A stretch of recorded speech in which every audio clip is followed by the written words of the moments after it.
Now, Roma Wines present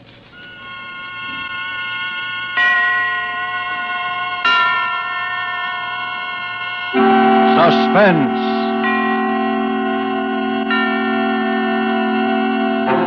Tonight, A Thing of Beauty, starring June Duprez.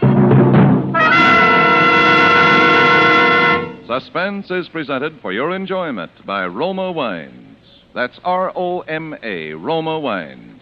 Those excellent California wines that can add so much pleasantness to the way you live, to your happiness in entertaining guests, to your enjoyment of everyday meals.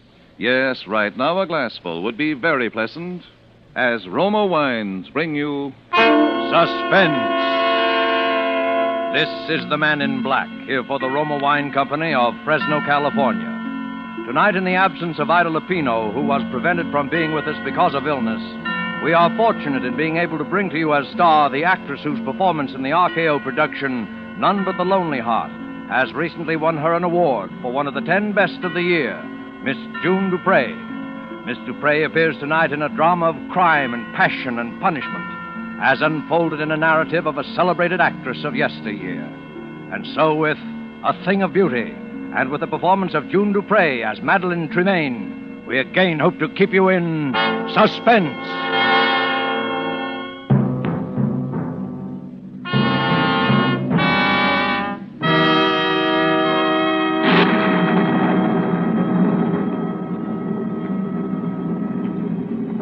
You will give me your arm? Thank you.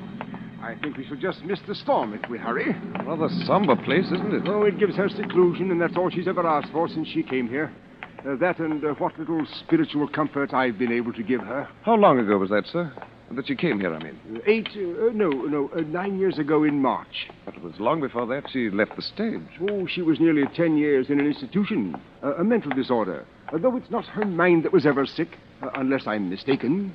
I do say she's a bit on the eccentric side. Oh, I don't believe in gossip. You'll be her spiritual advisor soon enough when I've retired. And I want you to meet her without prejudice. And one day I'll tell you what I know, which is little enough, and what I have reason to believe, which is more. Oh, it seems we'll just about escape a drenching. She lives completely alone? The one servant, that's all. Oh, Father Bentham. Oh, Suzette, this is my new curate, the Reverend Mr. Sedley. We are here to see Miss Tremaine. Well, does she know you are not alone? My good Suzette, I haven't any idea. But you might let us in out of the rain while you so inform her, if you will. But if... Very well, come in.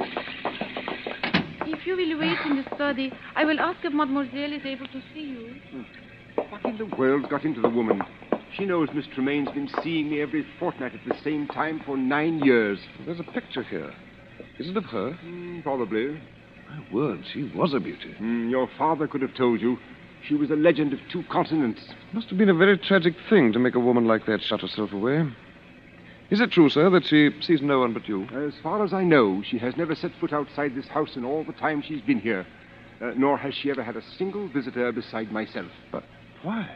I think because she hopes that somehow, someday, a man of God will help her to find peace. And she doesn't care to face the world until she's found it. Mademoiselle will see you now, Father, in her parlor across the hall. Oh, thank you. Well, Father Bentham, come in. Come in. I do hope you don't mind my receiving you in the dark. But I have a mortal dread of lights during a storm. Not at all. You'll find 2 quite comfortable chairs just there by the window, I think. Oh, thank you. Madeline, this is my new curate, Mr. Sedley. Oh, yes, Mr. Sedley. It's a great pleasure, Miss Tremaine, to meet such a famous beauty. Even in the dark. Ah, so you've heard of my beauty, of course, Mr. Sedley. You know, as you came in, I was looking at this little gold mirror. Engraved on the back are the words, "A thing of beauty is a joy forever." Ah, Keats. Yes. Oscar gave it to me. He said it was a magic mirror. Was that Oscar Wilde, Miss Tremaine? Yes. Dear Oscar. Dear dead days. I suppose you've already heard all the wild tales of my lurid past, Mr. Sedley. Oh, no, Mr. Tremaine, I assure you I don't believe that Father Bentham has ever caught me in a reminiscing mood, have you, Father? But since you will one day be vicar here, Mr. Sedley, perhaps it would be better if you heard the truth from me. Mr. Tremaine, don't think I... Oh, the truth is wild enough. It all began, I suppose, when John Gaylord got me my first speaking part. That was, far too long ago to tell. John and Nell Garrett were the leads, and my part, well, it was one of those obscure little parts that no one pays any attention to until some obscure little actress comes along and makes a start of a career with it. It was then I first experienced what will always be to me in all the range of human feelings, the supreme exaltation when you hear the full, frenzied applause of an audience for you alone.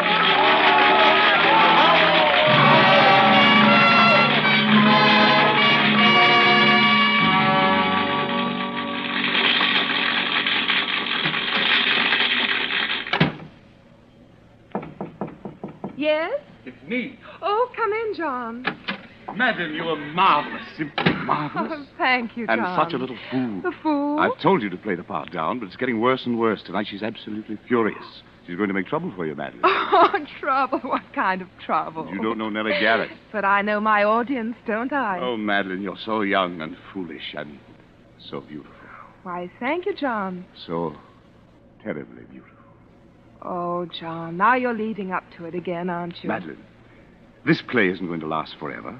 Even you can't keep it alive much longer.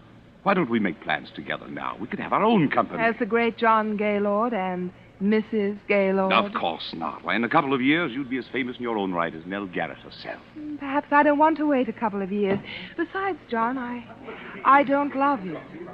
Do you love anyone? No, but when I marry, it will be, an up-and-coming... Some of you must know where she is. You're in for it now, Madeline. So there you are, my fine miss. Go easy, Miss Garrett. She's meant no harm. No harm. She has merely ruined my entire last act curtain for 29 consecutive performances, hoisting her skirts clear above the ankle, ogling the stalls like a music hall Gretchen. Well, it's only because it's that kind of a part. Oh, is it? Well, as long as I play the leads in this company, I will not have my best speech in the whole play utterly ruined by rowdy applause for the gutter antics of a half-baked ingenue. Nell, you're making a fool of yourself. And while we're on the subject, Mr. Gaylord, there are a few points I should like to discuss with you. When you help Miss Tremaine down from the swing in the second act, there is no need for you to keep your arm around her during the entire remainder of the scene. Well, really, Miss Garrett, if you can no longer hold either your audiences or your lovers... Oh, no. Nell! I'll kill you for that, Nell Garrett. If I die for it, I'll kill you.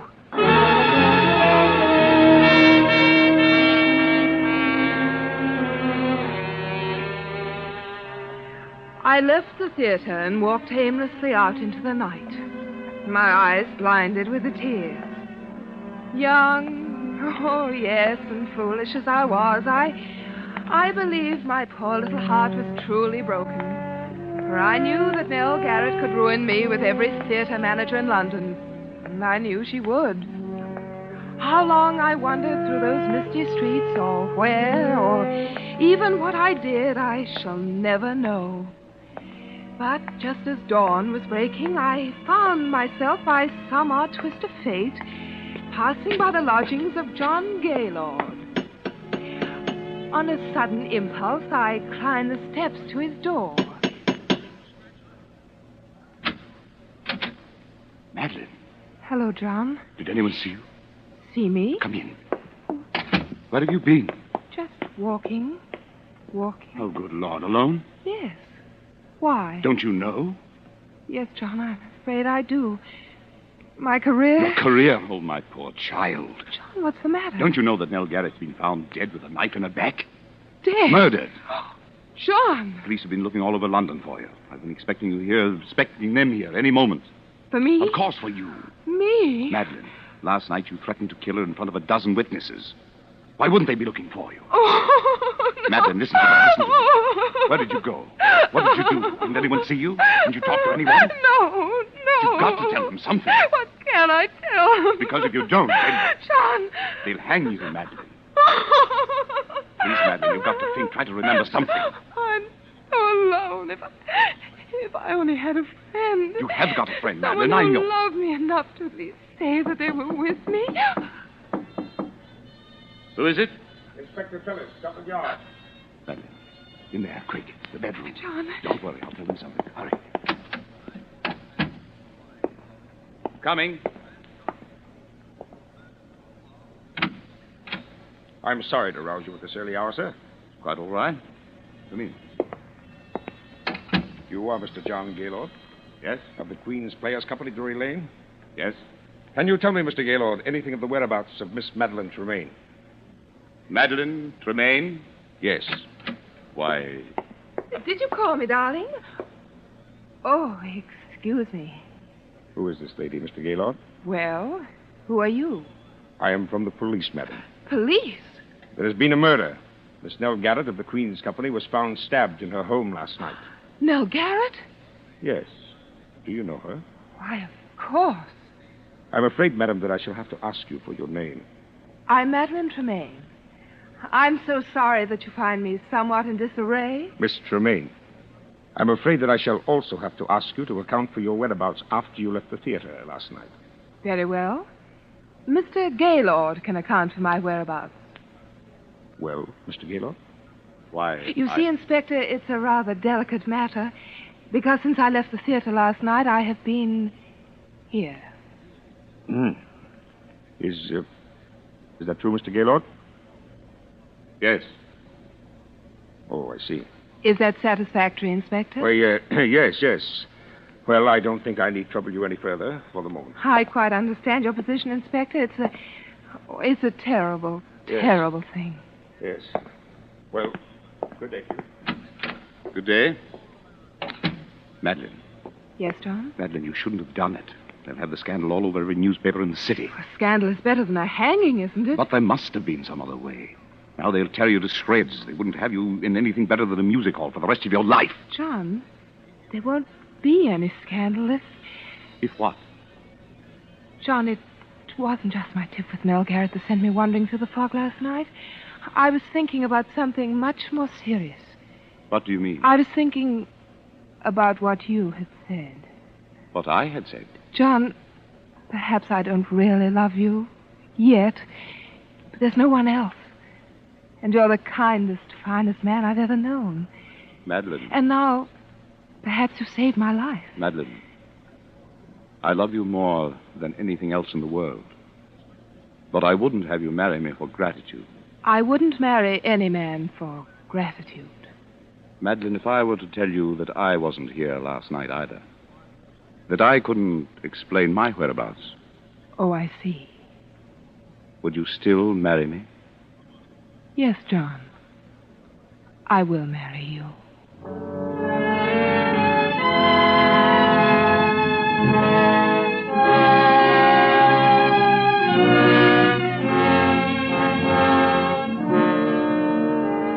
Tonight for Suspense, Roma Wines are bringing you as star Miss June Duprez, whom you have heard in the first act of A Thing of Beauty, a radio play by Robert L. Richards from a story by Elizabeth Heaston. Tonight's tale of Suspense.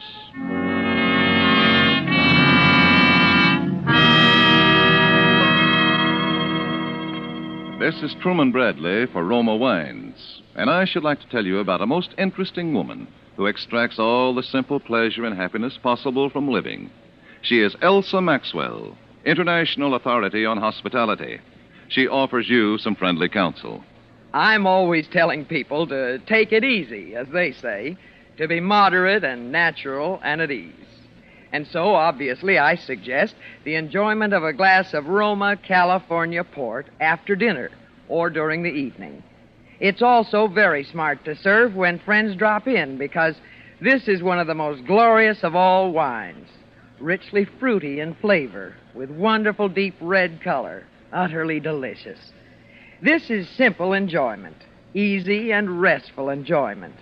Moderate pleasure that helps you feel calmly at ease and so happier. Don't bother about special glasses. Just use whatever glasses are convenient and enjoy your wine. You really should act on Miss Maxwell's suggestion. Roma Port, as all Roma wines, is the best that California's magnificent sun-ripened grapes can provide. In glorious flavor, color, and aroma, is unvaryingly good, always enjoyable, protected for you by the ancient skill of the noted Roma wineries, located in the choicest vineyard areas of California. Yet, all this delight costs you only pennies a glass. Remember, more Americans enjoy Roma than any other wines. Roma, R-O-M-A, Roma wines. And now it is with pleasure that we bring back to our sound stage Miss June Duprez as Madeline Tremaine, who resumes the recital of her brilliant and stormy career. It is a tale told to two clergymen in a darkened room, a tale well calculated to keep them and you in suspense.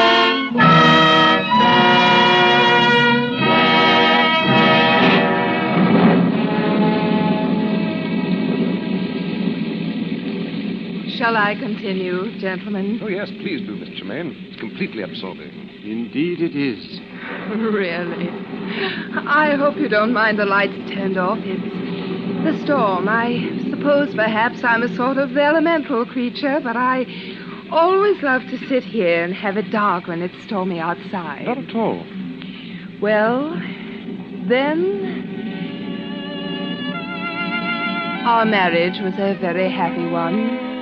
Perhaps not entirely in the high tradition of grand passion, but a thoroughly comfortable, civilized relationship until something happened which is so often a tragic feature of wedded life between two stage personalities. For the first 2 seasons, John and I always played together. And then managers began to ask for me, alone. What could I do? I was young and just reaching the peak of my career. John was past his prime in popularity. And so at last he no longer even tried to have a career, but lived along on false hopes and idle dreams and tiresome reminiscences. And took up little hobbies to pass the time away and grew a little stout. It was very difficult for both of us. And then, for me, came the time and opportunity that every actress dreams of.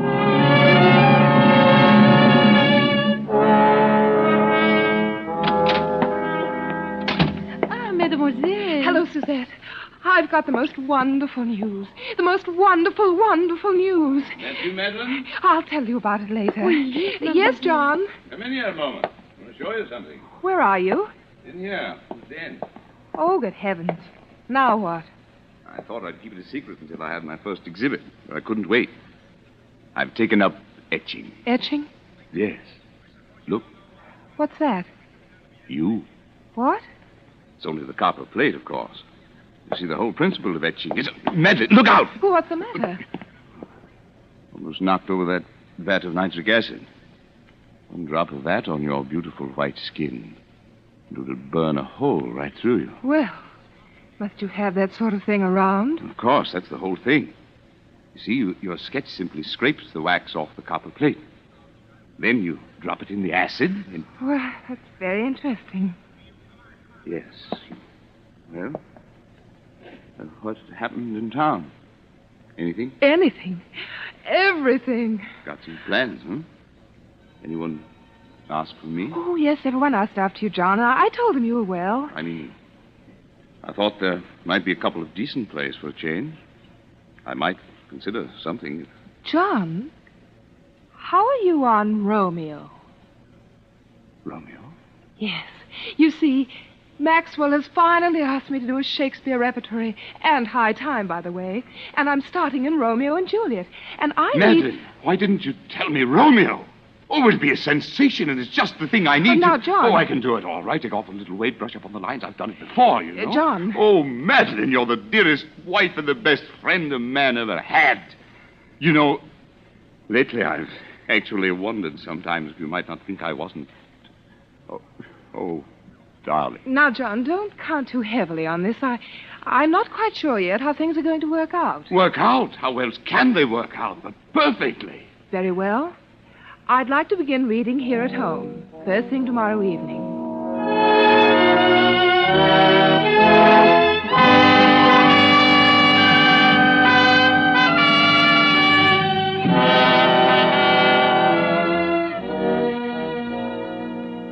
Now, shall we take it again from, yet I should kill thee with much cherishing.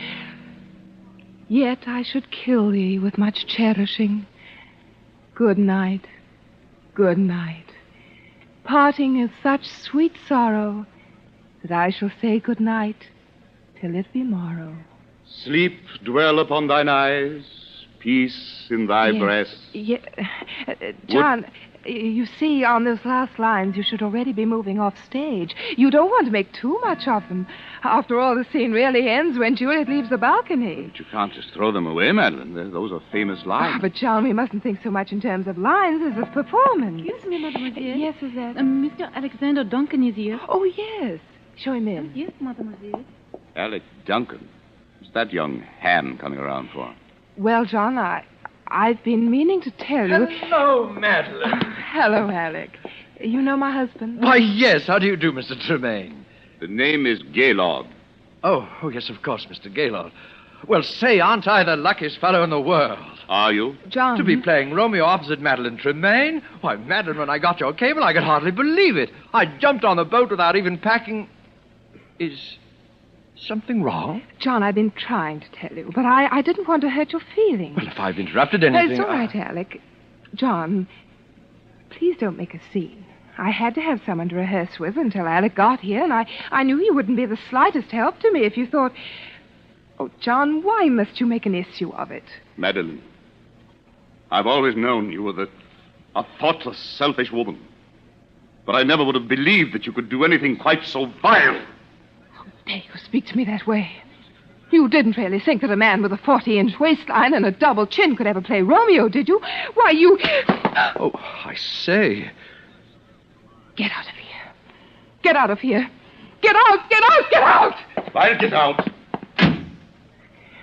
You better leave, Alec. Oh, yes. I'll go and apologize. John, I want to talk. Be careful of that acid, Madeline. Acid? Oh, John, I'm terribly sorry for what I said. It was beastly of me. Oh, it's quite all right. Oh, John, I knew you'd see it that way when you came to think. Because, you see, I am going to play Romeo. Oh, John, must we go through it all Madeline, again? I've forgiven. I've forgotten. A lot of things since we've been married. I've put you out in front. I've given you the spotlight and watched your regard for me become somewhat less than that of a servant, if somewhat more than for your dog. John! But this, if only for my self-respect, I will not allow. To dangle before my eyes the thing that I've wanted most in all the world, except your beauty that I gave it up for. The thing I've been wanting so much I didn't dare admit it to myself. And then to have you snatch it away from me. No, Madeline. Waistlines and double chins can be concealed. But a mean spirit, never. This one thing you can do for me, and you will. John, you're being a fool. You see, I've always known that you married me to save your career and to keep my mouth shut. But there's one thing you haven't known. Where I was the night Nell Garrett was murdered. Where were you? I was at Nell Garrett's home. Well, that explains quite a number of things, doesn't it, John? Madeline, where did you get that gun? I always thought that someday I might need one. Madeline? Don't come near me, John. Very well. I warned you. Monsters, you beautiful, terrible monsters. John! No! No!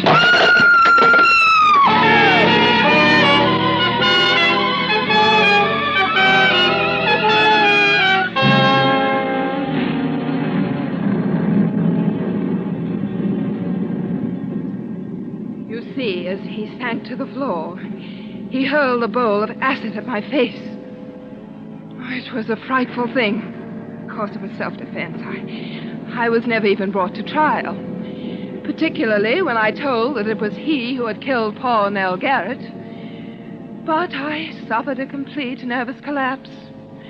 And I suppose I've never really recovered. And yet Providence always seems kind enough to leave something to be thankful for, even in the worst of tragedies, because not a single drop of acid ever touched me. I suppose if it had, I should be horribly disfigured to this day. Have I bored you, Mr. Sedley? No. Oh, no, Miss Tremaine. Well, Madeline, the storm is almost over. I think we'd best push on. Must you? Well, but excuse me for just a moment. Of course. My word. A poor woman. Yes. I say, look here. What? This mirror. It's not a mirror at all. It has a picture pasted in it. The photograph that's in the study. Poor Madeline. Father Benson, Mademoiselle would like to speak with you a moment before you go. Oh, very well. I'll only be a moment, Sedley. This way, Father. Thank you.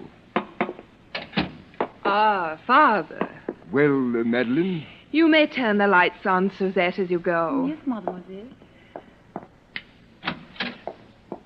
So, that is your young curate, Father Bentham. Yes. Do you like him? Oh, he seems a dear boy. But what, Madeline? I am afraid I can't see him again. Madeline? Why? Because I don't want to hurt his feelings, and it would not be the same. You have been my only true friend in all these years. And when you are gone, I would rather be alone again. I'm sorry, sir, but Mrs. Stokes is outside. Her little girl is dying, and when she heard you were here, she... Oh, go away. Madeline. Go away, both of you. Go away, go away. Go away. Come, sir. Go away. Good Lord. Poor Madeline. It was too much for her. Yes. Oh, she killed them both, of course, the woman and her husband. I think I always must have known it.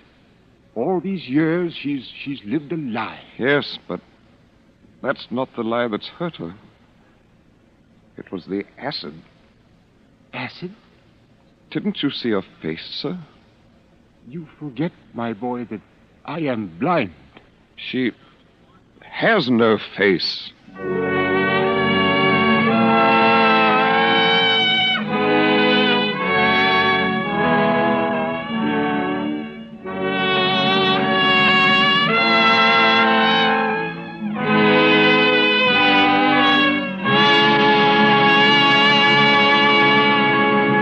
And so closes A Thing of Beauty, starring June Duprez, tonight's tale of Suspense.